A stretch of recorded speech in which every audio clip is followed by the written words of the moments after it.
Hey, this is Michael and Vadi from Click. We're here with Tahj Keeton from Atlanta. He just released his project, SARF, and some merch that you can actually go buy right now. Thanks for coming in, Tahj. What's good? What's good? We here. We're live. Yeah, How does it feel to finally have your project out there? it feels great. It feels like I'm really happy, overwhelmed with love right now. Uh, I'm just glad it's finally out. We worked really hard on that project, just getting it perfect, and I'm just glad people are resonating with it right now. That word. And like, I feel like you said in the past that Stevie C Stars was kind of the beginning of your revolution. So, where do you think you're at in that revolution now? Uh, Like to keep it in I that feel like metaphor. I would say Stevie C Stars was kind of the lead up to the revolution. Like it was the backstory, and now this is like I don't know. How would you explain like what's happening right now? Am I a part of this interview? I'm bringing manager Sam in an interview.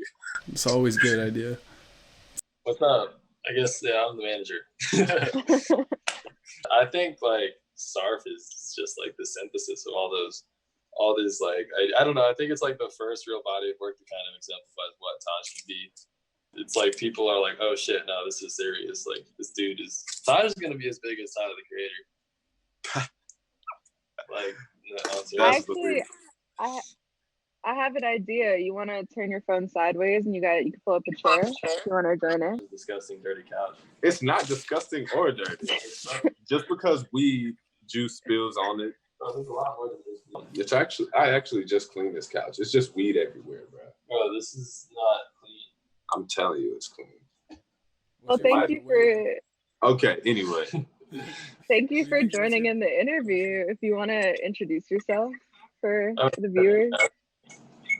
So I am Sam Levine. I am a manager and digital marketer, and I manage this guy through my company called Don't Be Greedy.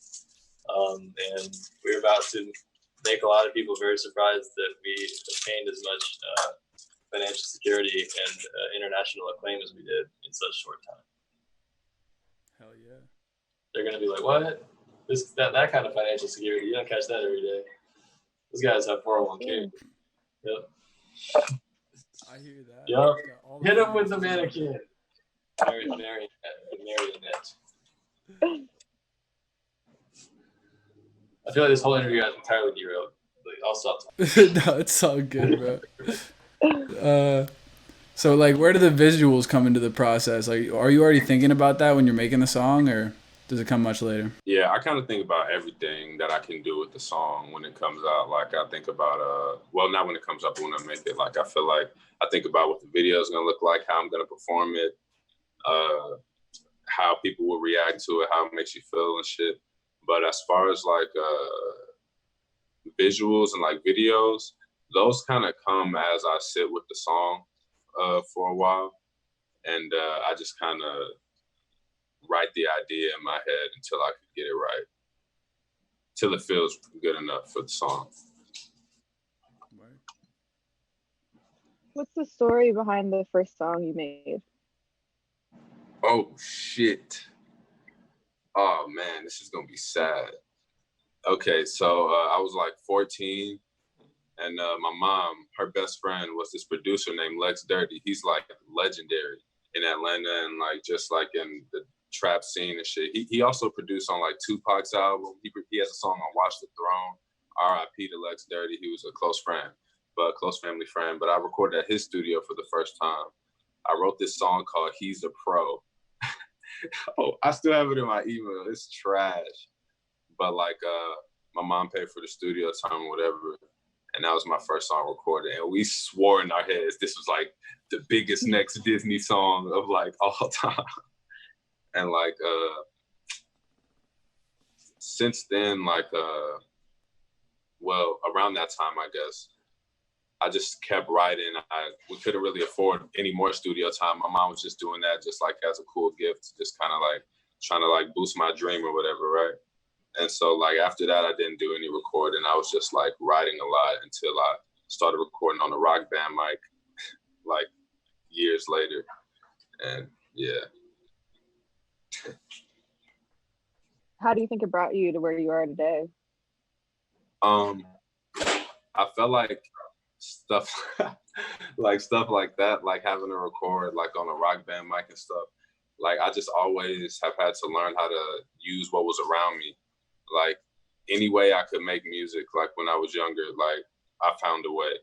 Like if I had to record it off a laptop webcam, record it off a rock band mic, whatever. Like even now, like I use what I have to the best of my abilities, and it's not much. So like I feel like that just helped me understand the value in a lot of things. For sure. Yeah. For those who don't know, SARF stands for South Atlanta Rage Fest. What does the album title mean to you?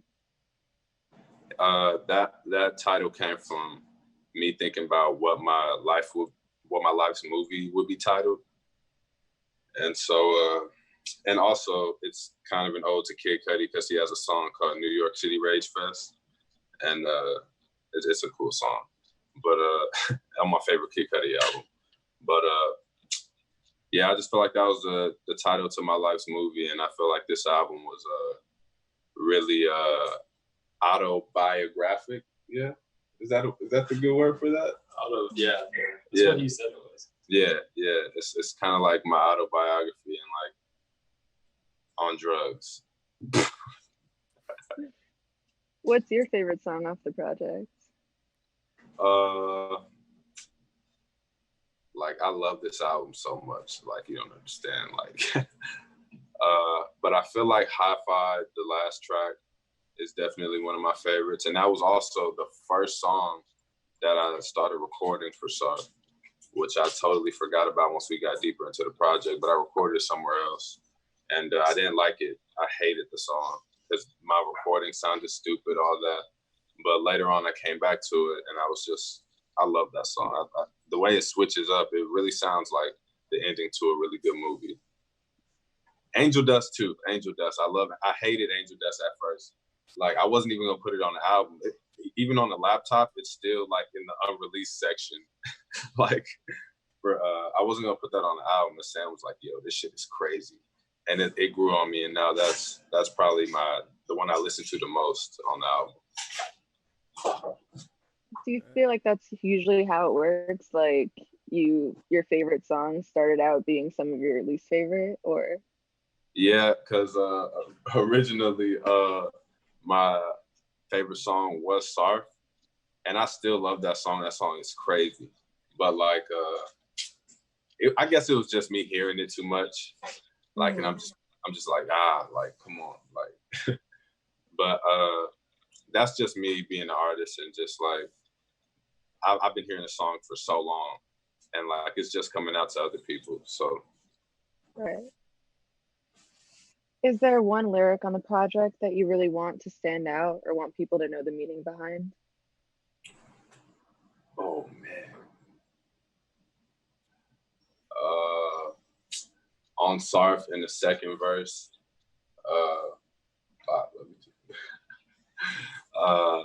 I do this shit for my Aunt Jackie because she can't see me fall, whatever. Like, oh yeah, right. Yeah, that's right before that line. But yeah, I just say I do it for my Aunt Jackie because I don't want everybody to see me fall. Like, that's just been something that's been on my mind for a long time. I have my Aunt Jackie tatted big, like on my arm, and she's like the woman that basically raised me. And so like she kind of didn't judge me like at all, no matter what I told her when I was younger. Like no matter what trouble I got in, she didn't judge me at all, and she like believed in me. And so when she passed, I was just like, man, like I just wish she was here to see like everything that's happening now, because I know she believed in me more than anybody.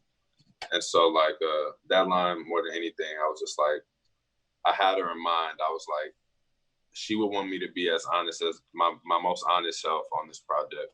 And so I just said everything that's just constantly spinning in my head. And that's what that second verse is, or that second half. I feel like just from talking to you here, like family plays a big role in like your life, and also your music. Like, is there anyone else in your family that really plays a big role? a lot of the women in my family, like I was pretty much just raised by women my entire life. My mom, my grandma, I even like another woman that raised me. I feel like I'm running out of breath talking so much, but like I was my babysitter pretty much my whole childhood. It was this lady named Umi, this old Muslim woman. She was just so nice and she just like cared so much about people, and she really taught me a lot of the empathy and like how to like just be more loving. Like all she wanted to spread was love, and she cared for people so much. And it's just powerful women, like all the powerful women in my family that raised me. Like they inspire me all the time. Very important. Yeah. I feel like also like a lot of the lyrics were kind of shutting down any doubters, like besides like trying to hold you up and trying to push you forward. How do you think like this was a message to either your self-doubt or the people who were doubting you? I used to have a huge problem with like caring about what people thought about my music, and like I really wanted like some kind of reassurance from everybody. And like it wasn't up until right before I really dove into this album to where I was like, I don't give a fuck about like anybody else anymore. Like I'm gonna do what fucking makes me feel right. I was right before Sam started managing me, I was fucking around with this company and they just kept telling me like I wasn't good enough, right? And I was just like, what do I have to do to make them want to make them like this shit, right? And like I was just chasing this company for so long, and then I was like, bruh, like I love this shit. Like what I'm making, I fucking love. And that was when SARF was like halfway done. I was like, I really fucking love this, and y'all can't tell me anything else. And then I just started saying, fuck it to like what anybody else has to say, man. Like, and I just felt like the music is speaking for itself right now, and I don't really have to say much anymore. That's facts. And I think you like mentioned before. I mean, you mentioned Cudi recently, like right here, and you mentioned Gambino last time we talked. But Travis Scott, another role model in your life, and I actually doing some research. I ran into the little prank article. you know about that? Yeah. That's been coming up. That's been coming up a lot lately. Really? But, okay. If you did have Travis's ear though, like what would you tell him? Like, if you had his he's been like one of my idols for like a really long time. I love him to death. I've got to meet him a few times, and I got to talk to him at the like Super Bowl. I was in. I don't know how this happened, but during his Super Bowl performance, I was in like the cast for like the people that was in the crowd or whatever, right? And they put me ahead of like the Astro World crew, so to speak, or whatever it was called. And we just I kind of had to just tell them what to do type shit. Like we couldn't mosh or anything, but I had to catch this nigga. My job for the Super Bowl was to catch this nigga and make sure he did not fall. Cause like I was the tallest person in our group. And so like, he was just like, bruh, just please don't drop me. And like, I had to be there for like a week and a half type shit. So like we had to talk type shit. And whatever happened, we talked, we conversated. I told him how much I liked his music and how much I loved him, how big of a fan I was. I met Mike Dean that week too. That shit was crazy. So that was like a choreographed thing, like. Yeah, pretty much. And they were just like, if I would have dropped this nigga on national TV, like that was crazy pressure, but I was geeked up, bro. Like, I was supposed to say that I was geeked up during my Super Bowl casting, but but fucking like he just kept giving me this look, like he was just like, don't fucking drop me, bro. And like I caught him. It turned out really cool on TV. Hell yeah. Like out of left field here. Do you have a bucket list? Kinda. Like, if you had to pick just kind of like thing. one thing I really want to do. Yeah, like before you die, just something big.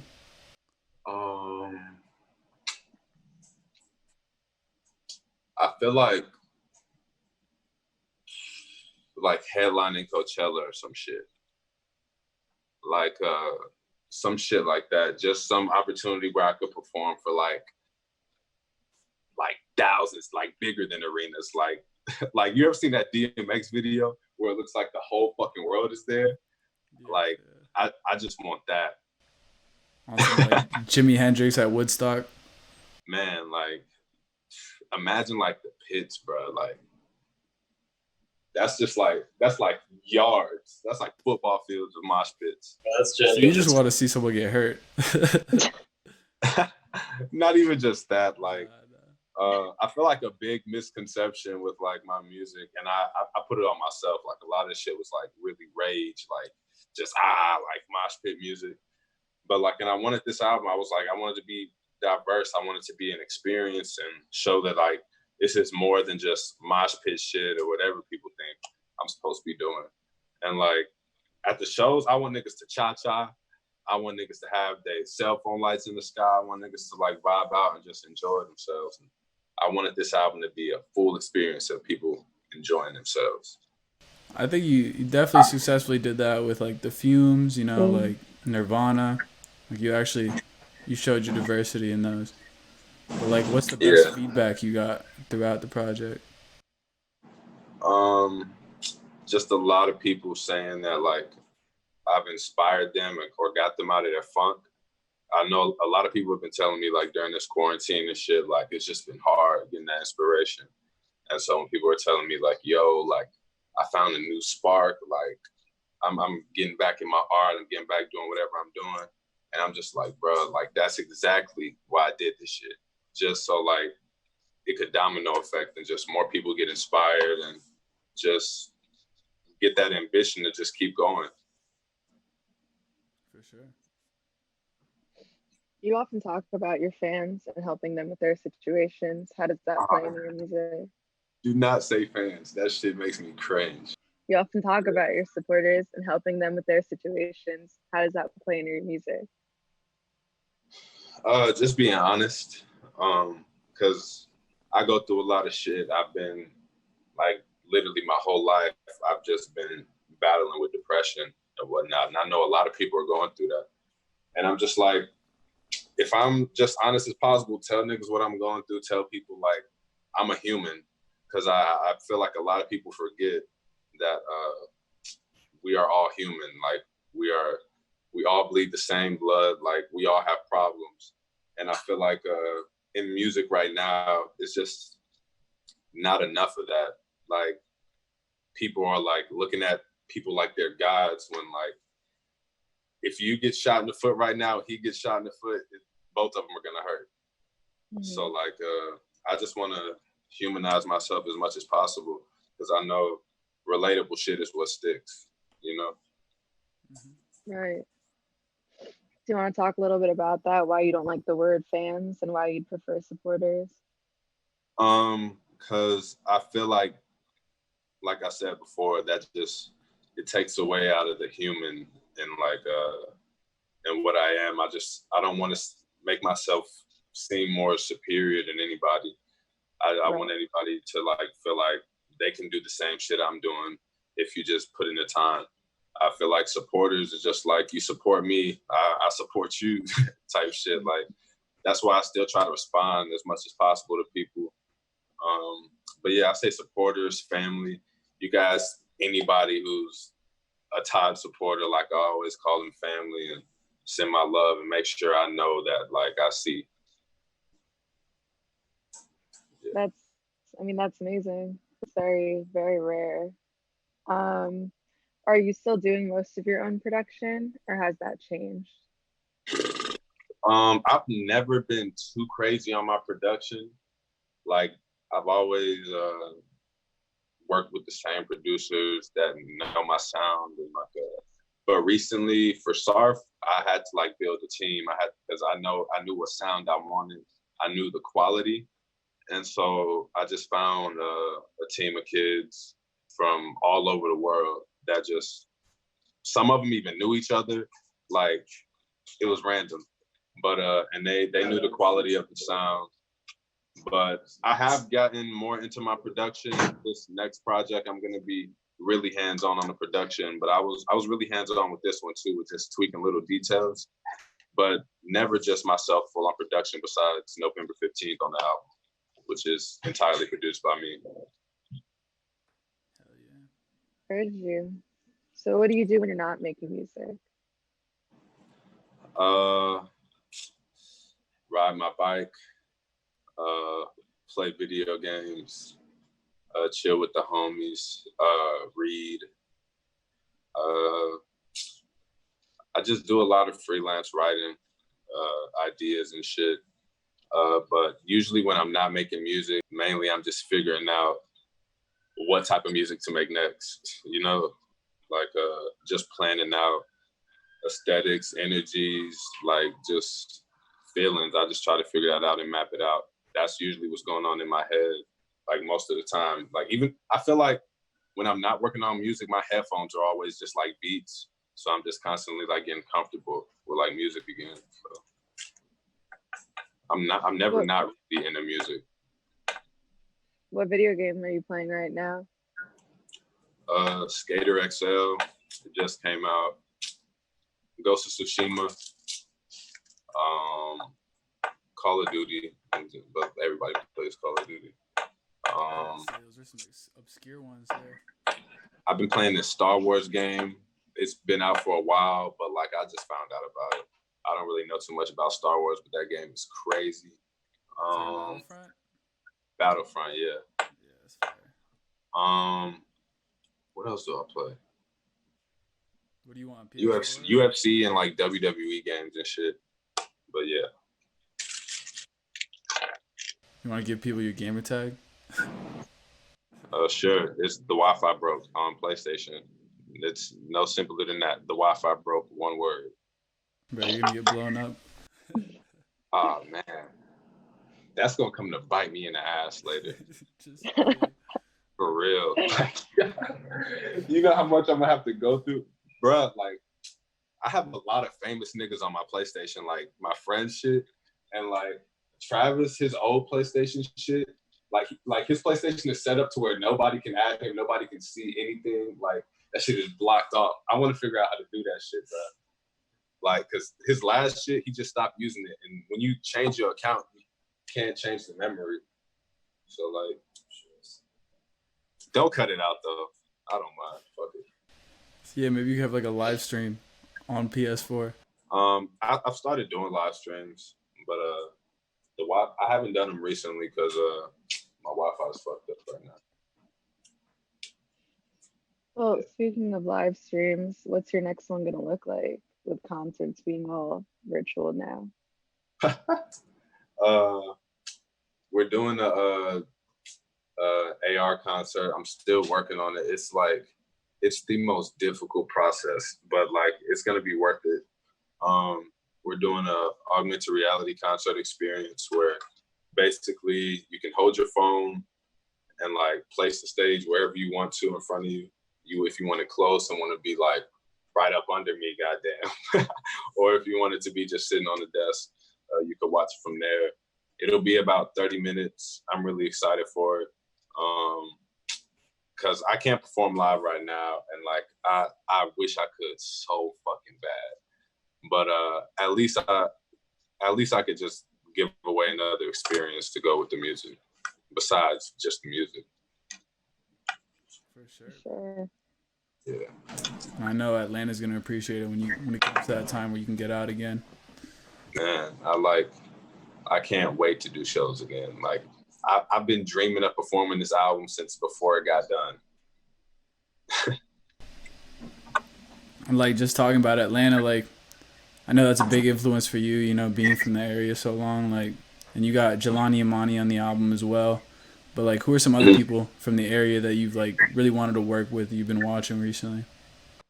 A lot of the homies, Tom the Mailman, Six Dogs, Deluxe. We have some shit that's gonna be coming out. well, what's his real name? It's Jay Deluxe. Jay Deluxe. That's his stage name. Jelani's fire. That kid, his flow is just crazy. Who else do I fuck with? My boy Josh, the rapper Josh. Man, Dirt. All my homies really. Like all the niggas who I fuck with in Atlanta, like are pretty much the homies. I'm really picky about collaborating. Like even that's why I only have one feature on the album, because I didn't really see the need to have any unnecessary features or anything. And with Jelani being on Super Free, I was just like, that song sounded like a drive through Atlanta to me. And like he has like this deep Atlanta accent, and I was like, bro, like he would sound crazy on that shit. And so like, if it fits, then I'll have you on it. But like, if it doesn't, I don't see the need really. Yeah, it's like no point to force anything, right? Yeah, I feel like a lot of people try to force features. I don't like that. For sure. And I was actually talking to AC yesterday, and he said you took like the mixing into your own hands for this. So like, how was that process like? I tried. Oh, you tried. I tried to have the mixing in my own hand, and I was just like, I was telling Sam like when we were working on it, I was just like, bro, like I'm gonna just mix it. These mixes are fine. Blah blah blah. Like, man, we don't need an engineer. But like at the end of the day, I'm so glad that we got an engineer. But shout out John Sandbrick. What state is he in? Connecticut. Is it Connecticut? Some shit like that. Pennsylvania. He's somewhere. So somewhere, I think it's Pennsylvania. But shout out him in Pennsylvania. Like we finished the album, the engineering in a week. Like I was just like, cause we just had to get shit rolling, and like I was like John, yo, like I need you to sit with me for a week, and we need to get this shit done. And he was like, all right. And like that whole week, it was just me and him on the phone, and just like the only person I was texting was him that week. I didn't hit nobody up. I wasn't talking to nobody, and we just got that shit done in a week. Besides Angel Dust, which like a couple days before the album, I had something fixed on it. Well, that's still like record timing. A week, that's not usual. Man, like I was just like, this shit needs to be out. Like I was ready for it to come out. Like we sat on the album for a good couple months before we even thought about a release date, and we really came up with that release date like close to the date. I'm not gonna put a specific timestamp on it, but yeah. So, in the term of the creative process, how do you know when a song is ready to release? When it feels good completely to me. Like when it just feels perfect, where I feel like I don't need to add or change anything, basically. Whisper. But basically when it just feels good to me, when I feel like I could jam to it, when I feel like it's perfect enough for people to bang their heads to, whatever, like whatever feeling I'm trying to convey. If I don't feel that feeling when I listen to it, then it's not coming out. For sure. So what's next for you? Working on more visuals, working on more experiences. I'm working on a short film that I've been writing. It's gonna be to this 7-minute song. The whole film's just gonna be this song, whatever. After that, well, we're still working on new music all the time. So we'll see whatever happens with the next project. I'm trying to drop an EP before I drop another project. The EP is gonna be called Alien. Boom. After that, another project. But yeah. Fire. Well, before we wrap up, is there anything you want to promote or anyone you want to shout out? SARF out now. Shout out all my niggas. Shout out Aubrey Plaza. Shout out motherfucking Steve Carell. Shout out Frank Ocean. Man, like shout out everybody. with some love in their heart. Oh, Well, Sarf thank out now. you. You said that. Thank you. Thank you for meeting with us, Tahj, and giving us all the exclusives. We're excited to see what's coming next. For everyone watching, please go follow Tahj on Instagram and YouTube for the music visuals. And until next time, we'll catch you. Peace.